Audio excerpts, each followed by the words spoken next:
Iraq wasn't a mistake nobody saw coming. In some ways, it was a mistake everybody saw coming and built anyway. In 1921, a country appeared on the map of the Middle East that had never existed before. Not as a nation, not as a kingdom, not as anything with a single name and a single government. It had three major peoples who didn't see themselves as one nation.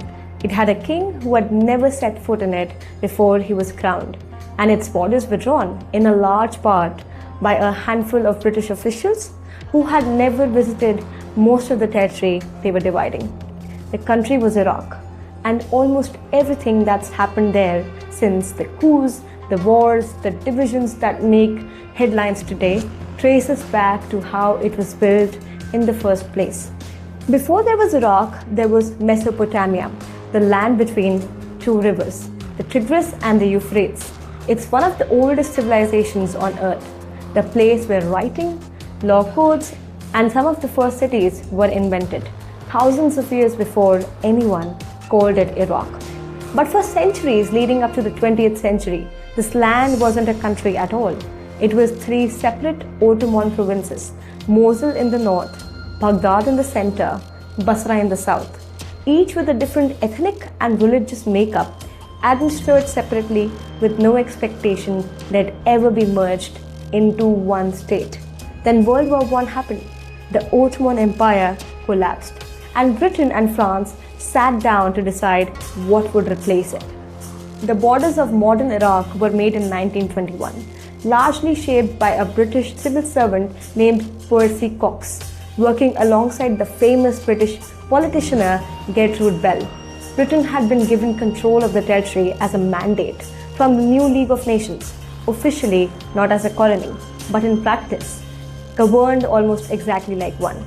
Cox and Bell merged these three former Ottoman provinces, Mosul, Baghdad, Basra, into one single state. The problem was, those three provinces weren't just administrative lines. They were home to three fundamentally different populations. Sunni Arabs concentrated around Baghdad, a large Shia Arab majority across the south, and Kurds, an entirely different ethnic group with their own language, concentrated in the north. Three peoples with three different languages, different religious identities, and in many cases, no history of wanting to be governed together, were now told they were one country, with one flag, one capital, and one government. Iraqis did not react well to any of this. Before the new state was even fully assembled, a major revolt broke out against British rule. Tribes across the Euphrates region rose up. The British put it down with ground troops and with air power. Roughly 10,000 people are estimated to have died.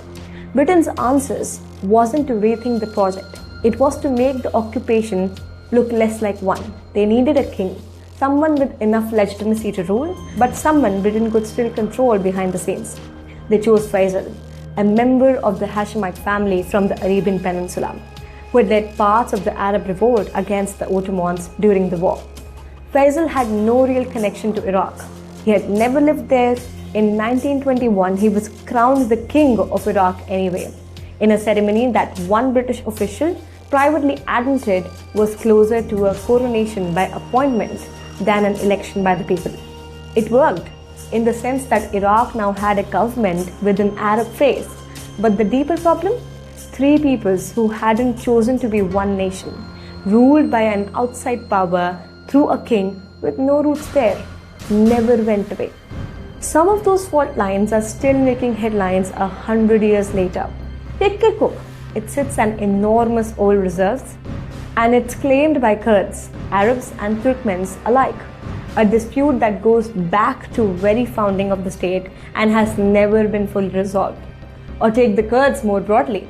After the World War I, Kurdish leaders were promised the possibility of their own independent state. Then oil was discovered in Kurdish populated territory, and that promise vitally disappeared. To this day, the Kurds remain the largest ethnic group in the world without their own internationally recognized country, split instead across Iraq, Turkey, Iran, and Syria. And Iraq's oil itself, the fifth largest reserves on the planet, became the thread running through almost a century of political history, who controlled it, and who was willing to go to war over it. It's worth saying, Iraq wasn't simply doomed from day one. In the decades after independence, Baghdad built one of the most literate, urbanized societies in the Arab world, with a growing middle class by the 1970s. For a while, it looked like the experiment might actually work.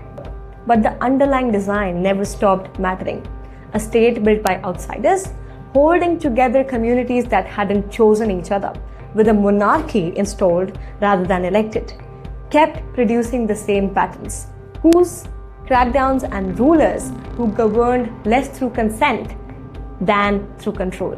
A senior British official involved in creating Iraq put it bluntly in private correspondence at the time. A country like this could probably only be held together by force. Looking at the century that followed military coups, the rise of Saddam Hussein, 3 major wars, and a fractured post-2003 state, still negotiating power between its Sunni, Shia, and Kurdish regions, it's hard to argue that he was wrong. Iraq wasn't a mistake nobody saw coming. In some ways, it was a mistake everybody saw coming and built anyway.